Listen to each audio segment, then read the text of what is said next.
Olá, meus amigos, que a alegria do Cristo ressuscitado esteja com cada um de vocês. Nós começamos o dia rezando as laudes e o cântico que nos acompanha é o Benedicto, o canto de Zacarias. Ao final do dia, rezamos as vésperas e o canto que nos acompanha é o Magnífica, canto de Maria. E quando vamos descansar, rezamos mais uma vez a liturgia das horas com a oração das completas e temos um outro canto, é o canto de Simeão. A Sagrada Escritura diz assim: Ora, em Jerusalém vivia um homem piedoso e justo chamado Simeão, que esperava a consolação de Israel. O Espírito do Senhor estava com ele. Pelo próprio Espírito Santo, ele teve uma revelação divina de que não morreria sem ver o ungido do Senhor. Movido pelo Espírito, foi ao templo. Quando os pais levaram o menino Jesus ao templo para cumprirem as disposições da lei, Simeão tomou nos braços e louvou a Deus, dizendo: Antes de nós ouvirmos o canto do velho Simeão, é importante fazermos uma reflexão. A Sagrada Escritura diz que Simeão era justo. O que é que significa isso? Na tradição judaica, ser justo significa fazer o que é certo. Por exemplo, se alguém dá uma esmola ao necessitado, o judeu sente que ele não fez nada mais do que a sua obrigação. Portanto, ele agiu com justiça. O conceito de justiça na tradição judaica anda ao lado do cumprimento da lei. É importante nós dizermos que algumas palavras são sinônimos de justiça dentro da tradição judaica. Por exemplo, retidão, integridade, confiança e caridade são sinônimos da palavra justiça. Ora, quando uma pessoa é chamada assim de justo, significa que ela está colocando em prática a lei. Abraão foi o primeiro a ser chamado de justo. O autor do livro do Gênesis diz que tudo o que Abraão fez foi imputado como justiça. Ora, Abraão obedeceu a Deus porque confiava em Deus. Ao longo da história do povo, outros homens foram chamados de justos porque foram retos, cumpriram a vontade de Deus. Nós podemos mencionar neste momento dois reis que são elogiados pela tradição de Israel. É o rei Ezequias e Josias. Isso porque foram homens retos, procuraram cumprir a lei enquanto governavam o reino de Israel. A palavra justiça também está associada à paz. Tem um salmo que diz que um dia justiça e paz vão andar abraçadas. Olha que alegria! Não é isso que nós esperamos, né? Que um dia a justiça e a paz andem abraçadas? O judeu acredita que a justiça ela é substantiva. O que é que significa isso? Que ela existe para melhorar as relações entre nós. A justiça, ela tem um imperativo tanto individual como coletivo. No mundo grego, compreendia-se a justiça de uma forma distributiva. O judeu, quando compreende a justiça de uma forma substantiva, ele está querendo dizer que, através da prática da justiça, ele vai procurar viver aquilo que reza a lei e, portanto, as suas relações, elas vão mudar. Porque o que é que a lei quer? A lei quer que o ser humano viva relações marcadas pela presença do divino. Daí que justiça é um atributo de Deus. Deus é justo. Portanto, quando falamos de justiça, nós estamos falando de algo que é próprio de Deus. E o que seria a justiça divina? A justiça divina, em primeiro lugar, é a manifestação do amor de Deus por nós.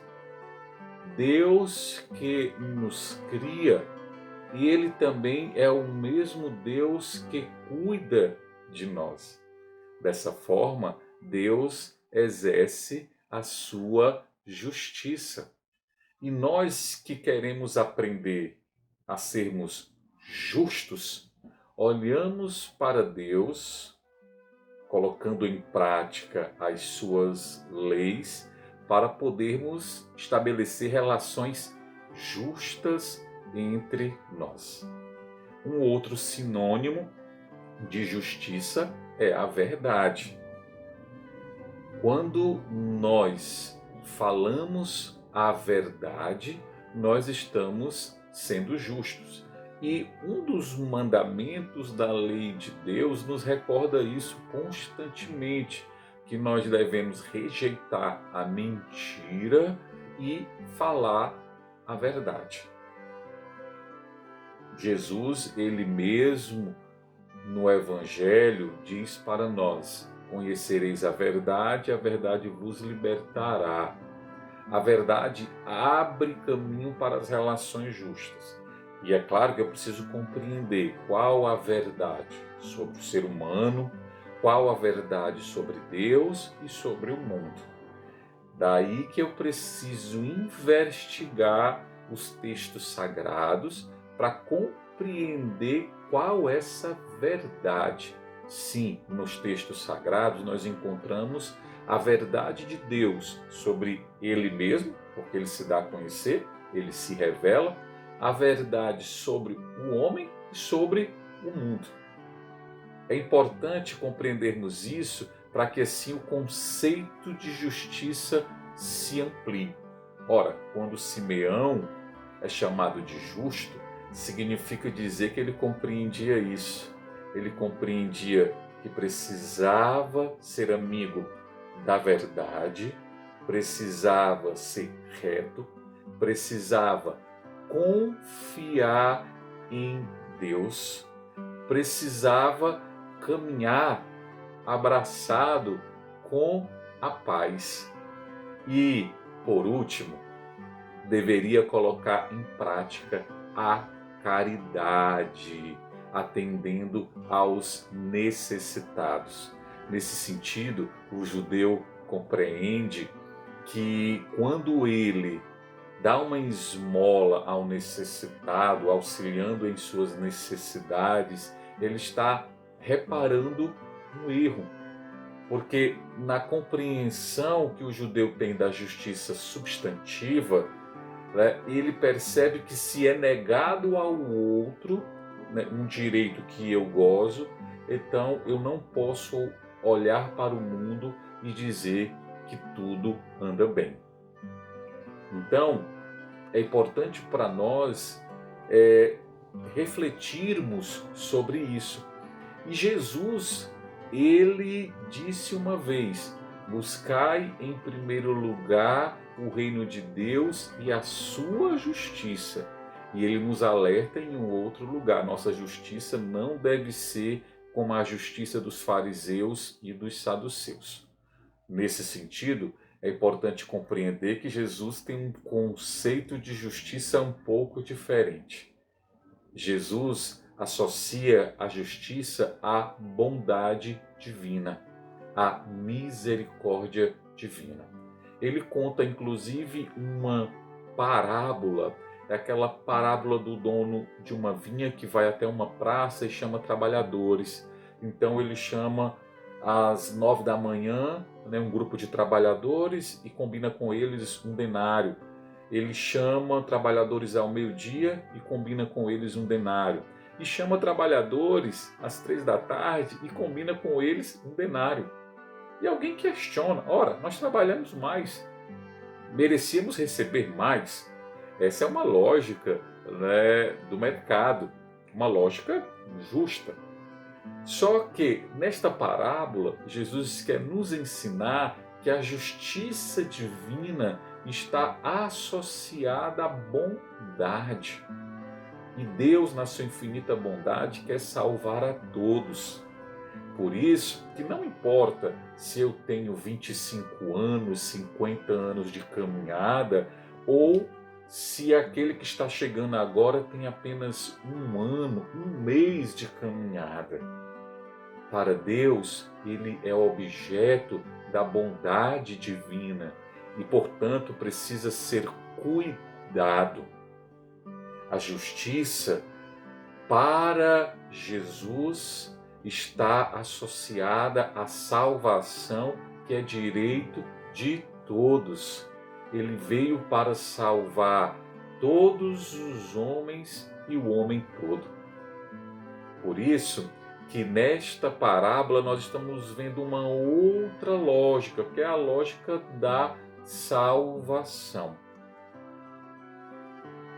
É bem caro para nós aquela cena de Jesus crucificado ao lado de 2 ladrões.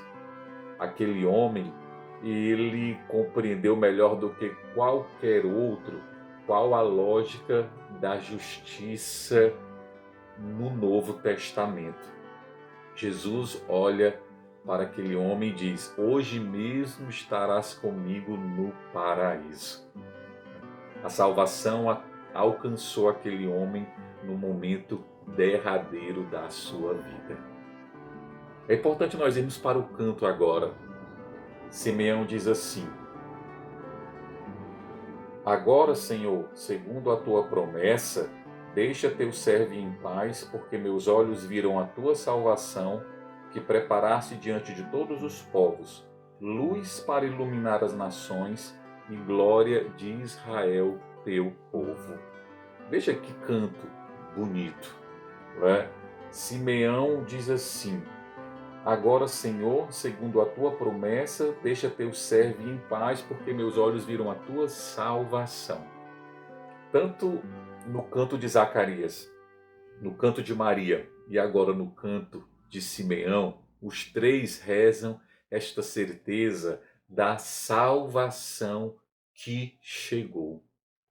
Os 3 alimentam com alegria essa certeza. A salvação chegou. E Simeão, cheio do Espírito Santo, ele canta dizendo: agora podes levar o teu servo em paz. Me deixastes viver até o momento para que eu visse isso. A salvação chegou a nós. Salvação que foi preparada. Então existe uma dinâmica ao longo da história que preparou esse momento. São Paulo, na carta aos Romanos, ele elogia o povo judeu, o seu próprio povo, porque foram eles que prepararam este caminho para a chegada do Messias. Foi dado ao povo as leis, a promessa, a adoção. este povo recebeu tudo isso e na dinâmica do amor divino, esta preparação aconteceu para que, chegada a plenitude dos tempos, a salvação viesse através de uma mulher. Que coisa bonita! E aí Simeão, ele diz assim: luz para iluminar as nações e glória de Israel, teu povo. Zacarias e Simeão, eles rezam com a mesma tradição, a tradição profética, que diz que aquele que veio para salvar, vem como luz para iluminar aqueles que jazem na escuridão.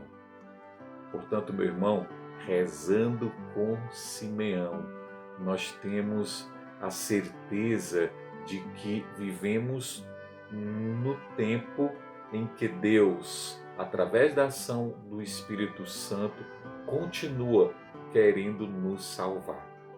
Foi Jesus mesmo que diz: eu vim para os pecadores, eu vim para salvar aqueles que estão perdidos. Que o Senhor nos ajude cada vez mais a caminhar na direção do seu amor. Buscar em primeiro lugar o reino de Deus e a sua justiça. Todas as coisas serão dadas em acréscimo. Não vamos esquecer isso. Deus abençoe vocês.